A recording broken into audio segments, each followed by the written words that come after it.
Este aqui é Israel, um dos países mais desenvolvidos do Oriente Médio, mas o seu território tem um grave problema geográfico. Começando pelas suas fronteiras, o país é totalmente cercado por nações que já o atacaram no passado, sendo o Egito na fronteira sul, a Jordânia no leste e ao norte o Líbano e a Síria. Além disso, existem países declaradamente inimigos de Israel, como o Irã, que mesmo não fazendo fronteira já ameaçou o país diversas vezes, além da Arábia Saudita, Iraque, Argélia, Líbia, Kuwait e o Sudão, que também já foram inimigos do país. Isso sem falar dos conflitos internos que acontecem com a Palestina na faixa de Gaza e na Cisjordânia. E um dos motivos para isso acontecer é que todo esse território é muito estratégico, dado que aqui temos o Levante, uma região que se estende desde o Oriente Médio até o sul dos Montes Tauro na Turquia, sendo limitado a oeste pelo Mar Mediterrâneo e a leste pelo deserto da Arábia e da Mesopotâmia. Essa área conecta o norte da África ao Oriente Médio, sendo requisitada por interesses logísticos e militares de diversas potências. E o outro motivo de ser uma área de conflitos é pela questão religiosa, já que Israel concentra alguns dos principais centros históricos para o judaísmo, islamismo e o cristianismo. Para se ter uma noção, nos países ao redor de Israel, em média 94% da população é islâmica, enquanto em Israel 82% é judaica. E para entendermos mais a fundo o problema geográfico de Israel, temos que olhar a sua história. Desde seu surgimento até os dias atuais, Israel sempre viveu conflitos, guerras e instabilidades, justamente pela localização geográfica e por estar em uma região estratégica. Sabendo disso, vamos começar a história de Israel por aqui, em 600 a.C. Jerusalém, atual cidade de Israel, ficava no território de Judá e era cercado pelo Egito e pela Babilônia. Mas foi em 586 a.C. que começa um ciclo de invasões naquela região, onde os babilônios, sob o comando de Nabucodonosor II, invadiram e destruíram o Templo de Salomão. E logo em 538 a.C., Ciro o Grande da Pérsia conquistou a Babilônia e grande parte do Oriente Médio. Depois dele, por sua vez, com o avançar da Macedônia sobre a região, Alexandre o Grande conquista Jerusalém. E esse ciclo continua, com a atual região de Israel sendo dominada por Roma e outras diversas potências estrangeiras, com destaque para os reinos europeus durante as Cruzadas, que tiveram motivos principalmente religiosos e demarcaram a disputa entre cristãos e muçulmanos, que ocorre até hoje. Mas foi só em 1948, com a saída dos britânicos, que Israel proclamou sua independência. Mas ao fazer isso, países árabes como Egito, Jordânia, Síria, Líbano e Iraque não poderiam ver um Estado judeu no Oriente Médio e invadiram o país por todas as suas fronteiras, começando assim a Guerra Árabe-Israelense.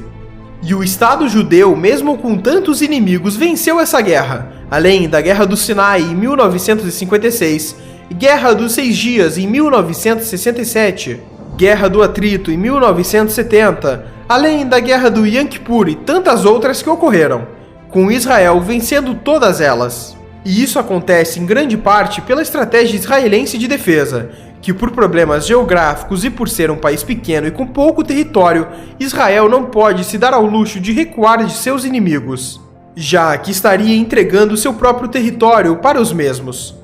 Basicamente, a estratégia se dá da seguinte maneira: a primeira etapa é avançar sobre território inimigo no momento que eles menos esperam, e depois, enquanto uma linha avança diretamente em direção ao inimigo de forma rápida, uma ou mais linhas de ataque se dão pelas extremidades de forma a avançar mais rápido ainda, cercando o inimigo e não deixando penetrar em seu território.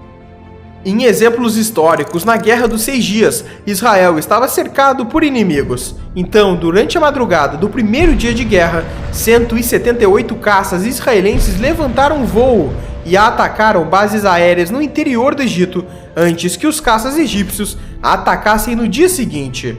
O mesmo aconteceu com ataques terrestres, dado que no mesmo dia do ataque aéreo, soldados israelenses avançaram contra posições egípcias que estavam entrincheiradas, com investidas diretas e pela retaguarda. O montante dessas guerras e conflitos mostra a instabilidade na região e que hoje, mesmo tendo um decreto de paz entre Israel e países árabes, o país tem que sempre investir na sua defesa, tanto que as Forças Armadas de Israel são a 20ª maior do mundo. E da sua população de 9 milhões de habitantes, 600 mil são militares.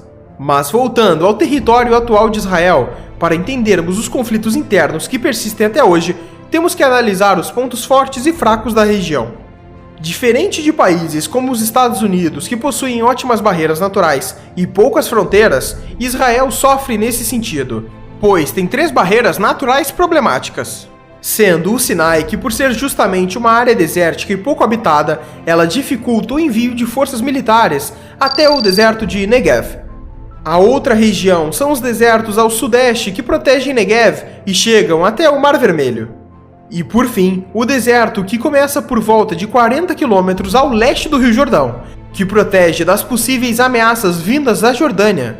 Mas essa região em específico só funciona se Israel mantiver o controle da Cisjordânia, uma região de maioria palestina, o que é um problema para o país. E talvez esse seja o maior problema geográfico de Israel, os conflitos com a Palestina. Basicamente, a Palestina é um território dividido em 2 partes, sem ligação por terra, a Cisjordânia e Gaza. E dentro desses territórios temos regiões sob controle civil palestino e regiões controladas por Israel, conhecidas como assentamentos, que são como bairros protegidos por cercas e pelas forças israelenses. A proteção dessas regiões se dá basicamente porque a construção delas começou durante a Guerra dos 6 Dias contra os árabes, e as forças israelenses se estabeleceram nos territórios, e os conflitos entre israelenses e palestinos se intensificaram ao longo dos anos. Mas em 1993, em Oslo, Noruega, líderes israelenses e palestinos se reuniram e firmaram um acordo de paz, que estabelecia 3 áreas diferentes de ocupação na Cisjordânia. A primeira delas é a Área A, que seria administrada pelas autoridades palestinas. Já a Área B teria a administração palestina, mas controle militar de Israel. E por fim, a Área C, que é totalmente controlada por Israel. Muitos dos acordos firmados em Oslo foram mal sucedidos, mas as áreas permaneceram.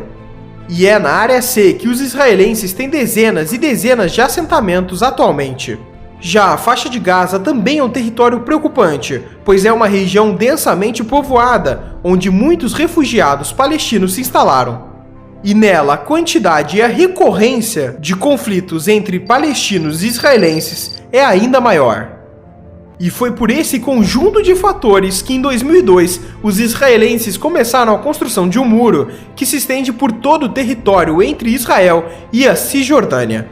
O mesmo aconteceu na cidade de Jerusalém, onde temos um grande muro que ronda todo o território.